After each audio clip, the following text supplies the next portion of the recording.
How do you define success? For some, success might be returning home with a cistern of water after stumbling for who knows how many kilometers to fetch water from a partially contaminated, partially dried up river. Their legs aching from a long journey and the shoulders and arms throbbing from carrying such a heavy burden. For others, success might look like clocking out after a grueling 70-hour work week. They return home to children who are craving for the love and attention. The bittersweet struggle to keep eyes open through another bedtime story. For some children and teenagers, success might be the mere accomplishment of having someone to sit with at the cafeteria during lunch. The sense of permanence and identity that stems from knowing that no matter what you do, what you wear, or what you say, that you won't be rejected. And then there are also those who rest comfortably in the simple truth that they themselves are enough, that they don't need to change or fix, that for better or worse, we are the product of a lifetime of learning. I'm sure you can imagine that these folks are doing quite well, and this is less common among us. In 2019, Populous, an analytics and advisory company known for its public opinion polls, asked the same question to a randomly selected group of around 5,000 adult Americans. Results showed that respondents believed society defines success based on financial stability, social status, and education. However, individuals define their own personal success through completely different criteria. For individuals, there was no clearly dominant determinant of success, with responses showing shared priorities of health, quality of life, and close personal relationships. Whereas groups of people demonstrated a wide range of determinants that contributed to a successful life, participants perceived society's view of success as arising from a wide range of extrinsic traits.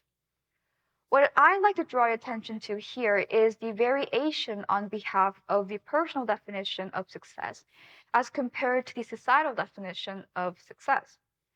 We can see, according to the data, that just under half of respondents stated that societies view success as arising from one's status. For the purposes of this talk, I will refer to these distinct definitions of success as the societal definition and the personal definition of success.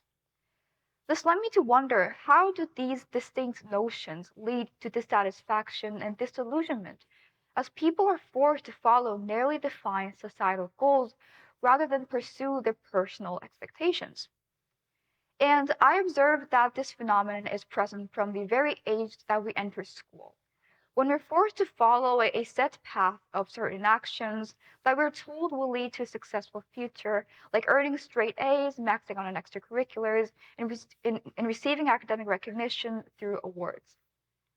Living in South Korea, attending a prestigious high school in one of the most academically competitive nations in the world, has confirmed and reaffirmed that students from a young age undergo fierce competition in pursuit of the societally determined definition of success, often at the expense of their personal definition. You might be thinking, so what if students can't define success for themselves, but the outcome of this reality is that suicide was a leading cause of death among South Korean teens in 2020? Every year, over 500,000 Korean students sit for the Seung, the National College Entrance Exam. It lasts around 5 hours and consists of 180 multiple choice questions that quizzes students on Korean language, Korean history, English, mathematics, and 2 supplementary subjects that the test taker may choose from. It is widely accepted that a high score on the Seung will almost certainly guarantee the realization of the societal definition of success. And after taking the Seung, a select 24.3% of students will qualify for an alternate admission system that evaluates an applicant's high school GPA. This typically includes the top 5% of students in a graduating class and gives competitive advantage to students who are attending prestigious high schools in Korea. Unlike college admission systems in the United States, where well-roundedness of character and achievement can be demonstrated through essays and extracurriculars, the South Korean admission system narrowly considers an applicant's score on the Seung. In South Korea, an individual's value, that is to say, their so called success, is defined by their sole score on this high stakes exam. And this is rather than the accumulation of personal attributes and longitudinal accomplishments. The Suning is the great equalizer, though competition is fierce. Here, the Steinan or the Standard 9 method categorizes test scores into 9 different ranks. Either extreme consists of very few students, with most test takers falling into the middle ranks or the median. We work tirelessly through long days and sleepless nights to get a competitive edge that will allow us to rise to the top 4 to 6%. Scores that fall below a certain threshold can lead to utter devastation and, in worst case scenarios, self-destruction. In fact, nearly 34% of South Korean students reported having considered suicide as a result of academic pressure. These systems would have us believe that more is more. More hours spent studying is supposed to have a direct correlation with your academic performance. I doubted this to be true and sought to challenge the commonly held Korean mantra. I learned that in the 1900s, Ford Motor conducted a series of experiments to test the optimal working hours of humans. It discovered that 40 hours was a period of time in which people could reach their peak working performance. Any additional hours spent outside of the 40-hour time frame initially produced positive results but soon yielded negative results. If you were to calculate each school day as lasting from 8 a.m. to 4 p.m., exactly 8 hours, we see that the school hours fit exactly into this 40-hour time frame. This means that additional hours spent outside of school on extracurriculars, sports, etc., can lead to a burnout or the feeling of being so overwhelmed and tired that you cannot possibly do more. This tells us that more is not, in fact, more. The ultimate goal of all this academic competition is entrance into the sky or the top 3 most prestigious universities in South Korea. The sky consists of the Seoul National, Koryo, and Yonsei universities. It is widely acknowledged that being accepted and graduating from these universities almost certainly guarantees the realization of success. However, there are loopholes to the Korean education system, and luckily my parents found one. I attend a Korean international school with an American curriculum, which tells us to prioritize process over product. Many of my peers, in fact, are planning to apply to universities abroad, such as in the United States. This may seem like we have less of an academic burden than people elsewhere in the nation. However, this is not always the case. We here are largely Korean, with Korean parents, grandparents, and relatives. Despite the particulars of my day-to-day, I cannot escape the larger cultural influences. The pressure to be accepted into a Sky University has simply translated to the Ivy League. Our parents who grew up with the Korean education curriculum, which over-prioritizes name value, also look for the same attribute in the children's college matriculations as well. In the face of such rigidity, how can we feel empowered to create our own definition of success? What hope is there to prioritize health, quality of life, and personal relationships in a reality where such factors are eclipsed by extrinsically determined motivators? Today, I'd like to emphasize that even if these circumstances are normalized, we, the fuel that powers our country's economic engine, can and should determine the degree to which it becomes normal to stray from the so-called elite path. We can and should determine our own definition of success that is wide enough to encompass a broad range of personally satisfying criteria. 2 roads diverge for you here, one trodden by the boots of predecessors and the one less traveled by, but you cannot travel both.